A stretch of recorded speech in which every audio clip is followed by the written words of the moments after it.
Заявление в Мозырский РОВД о пропаже мужчины 1951 года рождения поступило от его родственников 19 апреля. За 3 дня до этого сам погибший связался с ними по телефону, сообщив, что заблудился. Однако он попросил не вызывать МЧС, заверив, что слышит трассу и сумеет к ней выйти самостоятельно. К поискам подключились и волонтеры поисково-спасательного отряда «Симуран». Они практически ежедневно выезжали на поиски и отрабатывали лесной массив у города, где искомого видели в последний раз. Осматривали территории промышленных зон и лесных массивов, промежутки между Мирабелью и станцией Мозырь, бывшая станция Козинки. Милиция обследовала промышленные территории с воздуха с помощью квадрокоптера. Практически через месяц тело мужчины нашли. На местонахождение погибшего указала собака поисково-спасательного отряда «Симуран». Эксперты выяснили причину смерти. Она не носит криминальный характер.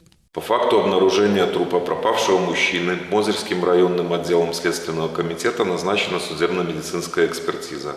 Экспертами Мозырского межрайонного отдела Государственного комитета судебных экспертиз установлено, что смерть наступила от болезни сердца и не носит криминальный характер.